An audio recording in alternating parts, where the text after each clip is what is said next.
Hi, I'm Adam, This is Kevin. and we are Tech Guys Who Invest. This is the place for business people and investors to learn all about investing. We offer a fresh perspective on what it's like to have a day job while investing, and we share lessons learned on our investing journey.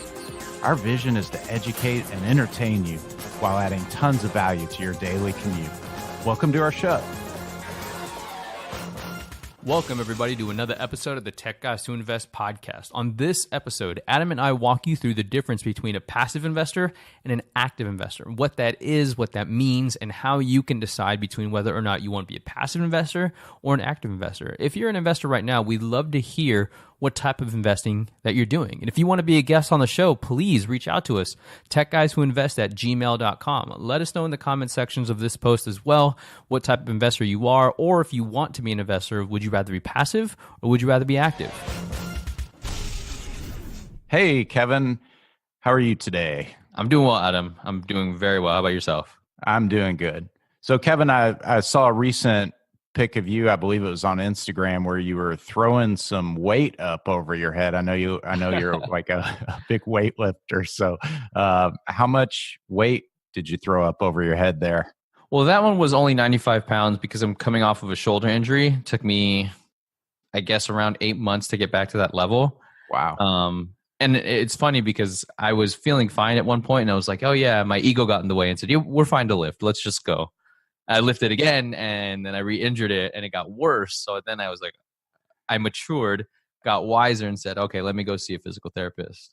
Yeah, man. Well, it may not sound like a lot to you, but I don't know too many people who can just throw that up over their head and then like wink at the camera the way you did. We'll put the link in the show notes. Yeah, dude, you have to. I thought that was awesome. Thanks. Very cool.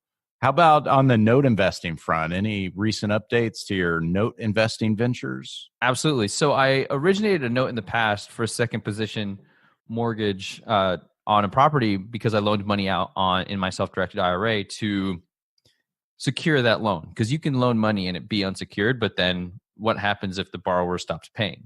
What can you collect to make your money back? So real estate is kind of a common way to do it.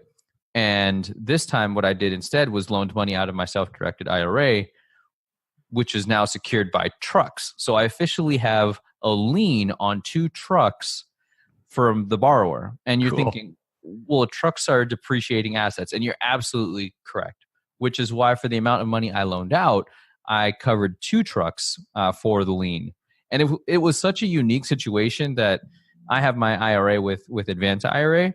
They were like, we don't see this very often. So this is interesting. So we had to kind of figure out what exactly they needed. And when I went to the Florida DMV, it was actually a lot more pleasant experience than I thought it would be. But it was also the people I was talking to, like, I've never seen this before. Hold on, let me go talk to somebody. So I went to the DMV. They said I needed some extra form. Went back to Advance. Went back to the DMV. So I was back and forth 3 different times in the single day. And they're right next to each other. So it worked out. But I loaned money out at 8%.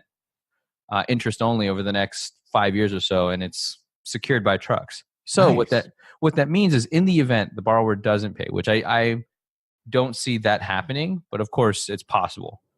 I would my self-directed IRA, more specifically, would repossess those trucks, and technically I couldn't drive those trucks because there's like some legal stuff with self-directed IRAs that we'll get into in another episode. But basically, I would have to hire somebody else to drive the truck, find somewhere to store it, because I couldn't store it on my own property because that's against the rules of self-directed IRA.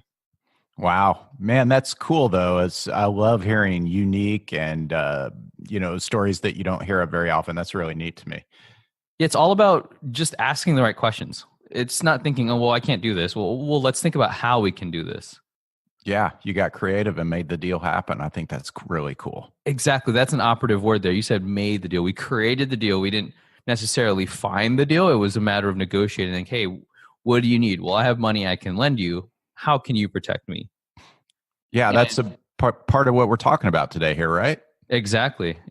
So I think that creating that deal was very much a win-win situation for everybody involved. Yeah, that's awesome. And negotiating and creating a deal, figuring out how you can make it work for everyone involved. is part of what active investors do. Absolutely. So that's the topic for today. We're going to discuss passive investing versus active investing. And the reason I think that we want to establish this is because it's just really important to understand what you can do and what options are out there when it comes to investing.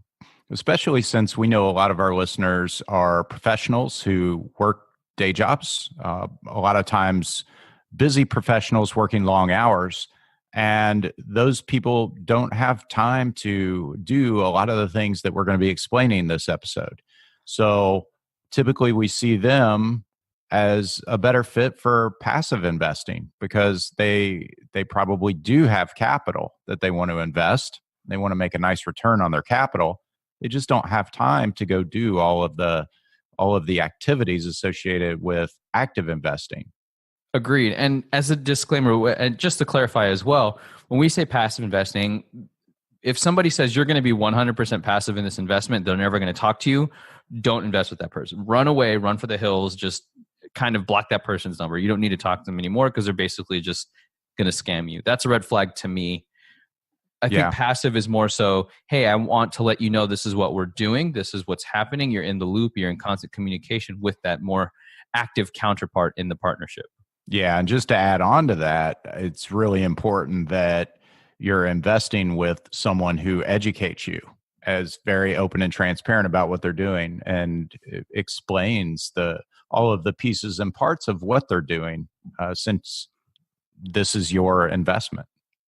Yeah, when we talk about passive versus active, you'll hear a lot of things like joint ventures or syndications. And a joint venture is basically you're partnering up with one party. And the idea there is very much of an abundance mentality, where you are bringing the capital, the active investor is bringing the deal.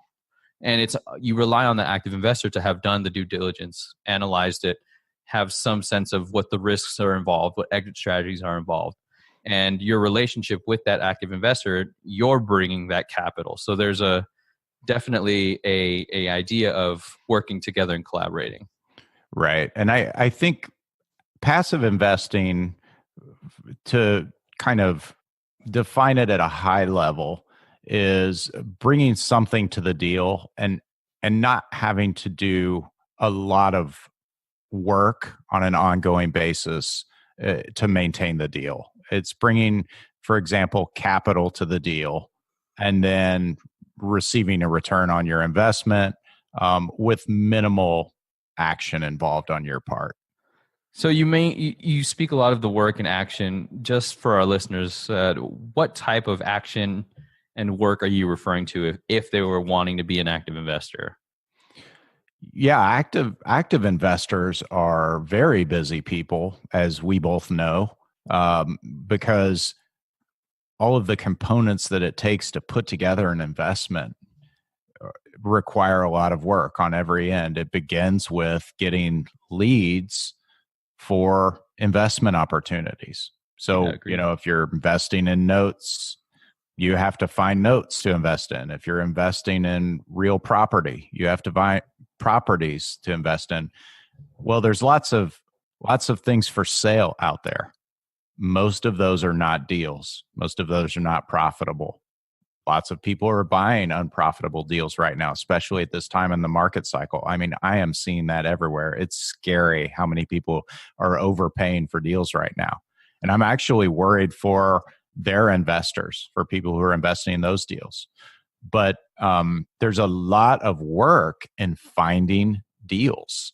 You have to actually source the deals themselves, and then you have to do a lot of work around analysis to make sure that they're going to be profitable and that they are good investment opportunities. So that's just the first part. That's just finding the deals. There's also a lot of work in funding the deals. So getting leads of people who would be interested in investing capital in the deal. Again, there are a lot of people out there with capital. It's important to find people whose investment goals and objectives line up to the type of investment opportunity you're presenting. So you have to find those people and make sure you establish a relationship with them and understand their goals and match them up to an opportunity that works for everyone. Those are Yeah, just two yeah. things. What do you think, Kevin, or I more? agree. I agree with you 100%. And to take it into a different context, if you have a 401k or if you invested in the stock market and say an index fund, you're more of a passive investor, right? You're researching what funds maybe like I'm willing to bet that most people aren't doing as much due diligence, and myself included. When I was doing a 401k, I was like, I don't even know exactly what I'm looking at. I'm just going to pick this. This looks good. Whatever, run with it. I'm sure a lot of people have done the same thing, right? But if you wanted to, you could do more research on who those fund managers are, what the percent of assets that are being held, the types of assets that are being held by this fund. But a lot of the work is coming from that fund, those fund managers. They're doing a lot of the work that you are investing in as the passive investor. So it's no different. I just wanted to kind of bring a different example to highlight that you're basically more familiar with that term as a passive investor. Yeah, I like that and thinking about it in those terms because a lot of times we, as kind of the end customer buying the fund, don't think about all the work that's going on behind the scenes, all the way down to the trading floor. Right? There's just a lot of work that goes into exchanging the funds and managing the funds and all of that. Yeah. So I was just wanting to bring that up that if it seems like, well, this seems unfamiliar to me, you probably have experienced this before, just not necessarily in the context of real estate. Right. Right. And just continue on with some other things in real estate that active investors do are negotiating the deal. So once you find the deal and you analyze the deal and you get funding lined up for the deal, there's the whole process of bringing it to close. And that's a lot of hard work. And it can be stressful as well because you're trying to make sure that your due diligence finds everything that may be wrong with the property that you need to consider and needs to be built into the deal. You don't want to close on a property and then find out there are issues that are very expensive that you didn't know about. So you're trying to find all of that stuff and uncover it. There are methods for doing that. It involves getting inspectors and getting contractors to look at it. And there's just a lot of activity that goes into part of bringing the deal home and closing it. Yeah, I agree 100%. And if you wanted to be more passive or active, it like whatever wherever you are on the spectrum is completely up to you. I think that's also what we want to say is if you want to be more of a passive investor, that's great. If you want to be more of an active investor, that's great too. Personally, what I think also needs to be the absolute first and foremost step, and maybe this is because I'm an educator at heart, is to get educated.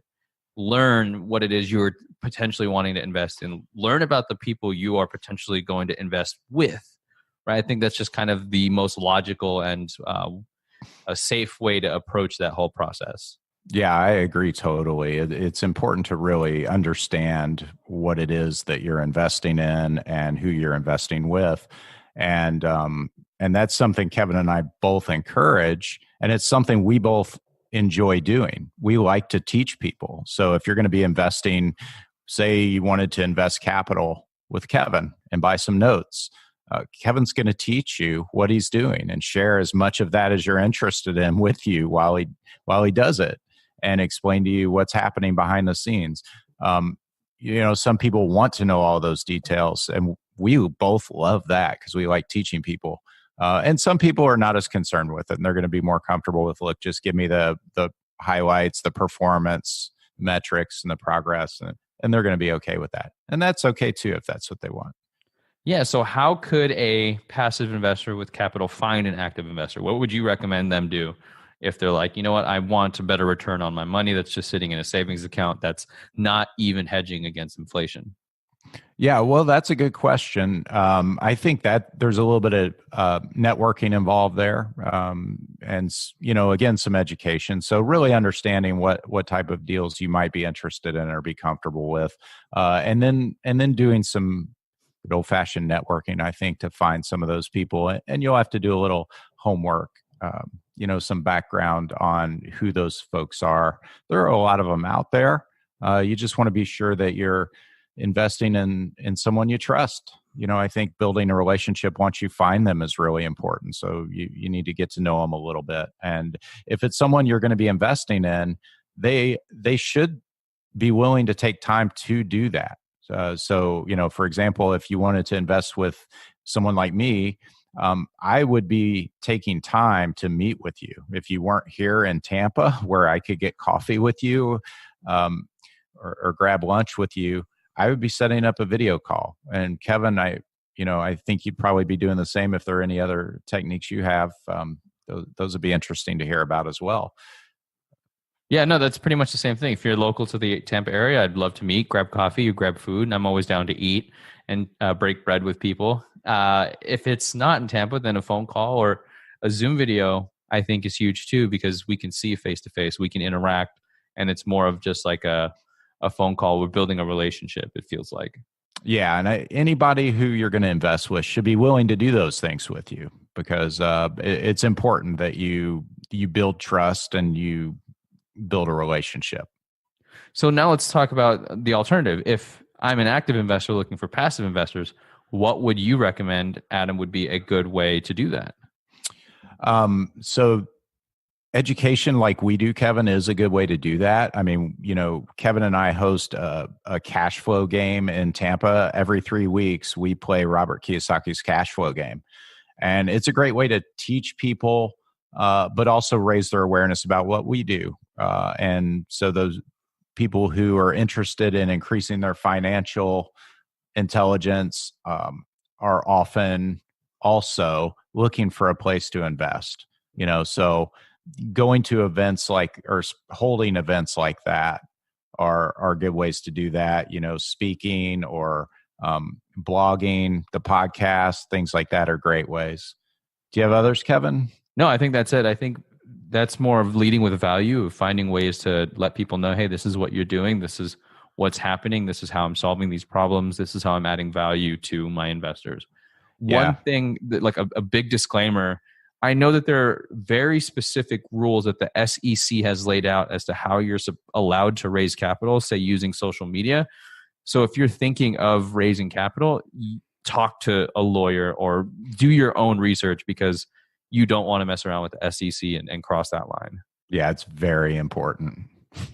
Yeah, that's the last thing you want.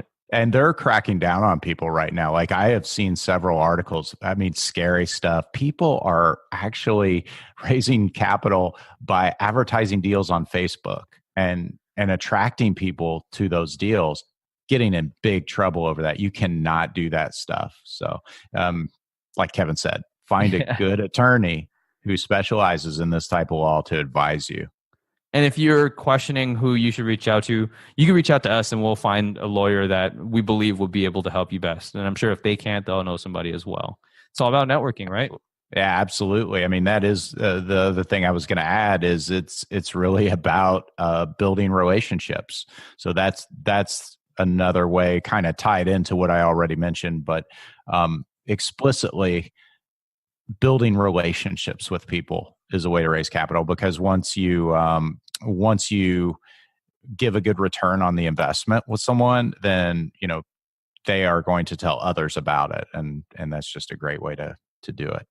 Yeah, it's funny because I was adding people on Instagram, networking on Instagram, and I added somebody. I'd never seen this person before, met them in my life, and they sent me some automated message about, hey, if you invest this much, I can promise you this much. I was like, wait, what? Like, I don't know you, and B, I'm pretty certain what you just did is illegal. Very scary, man. Yeah. It's like, and it's unfortunate because you can sometimes, I can't speak for the people because I don't know them, but I can imagine they can use it to prey on people that just don't know any better. And that's how people get scammed out of their entire life savings. Yeah, it is. It's, you just have to be really careful. Even professionals get scammed, and people who are well respected. I think there was someone in the news fairly recently, actually, that just got brought up on charges for a Ponzi type scheme. He was a pretty well known guy and respected in some financial circles too. So it surprised a lot of people. That's insane. So don't do that. Don't do that. All right. Well, that's it for this episode. We really would love to interact with all of you. If you go to the TGWIpodcast.com, search for the latest episode here. More specifically, it's TGWIpodcast.com/passive investing. We will leave us a reply, fill out that form. We'd love to hear your thoughts on either raising capital or networking, what's working for you, what's not working for you. Or you can send us an email, techguyswhoinvest@gmail.com. We'd also like to interact with you on YouTube, also Instagram. So if you can go to YouTube and subscribe to our channel, which is named Tech Guys Who Invest, you can leave comments there, and we'd love to hear from you. And if you can, please, of course, always leave us a review, whether you love it or hate it. We'd love to hear from you as well. That's it for this episode of Tech Guys Who Invest.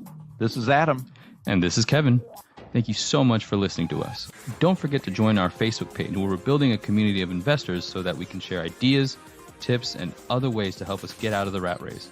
If you found value in this podcast, it would mean the world to us if you could share it with your network. Lastly, we love feedback.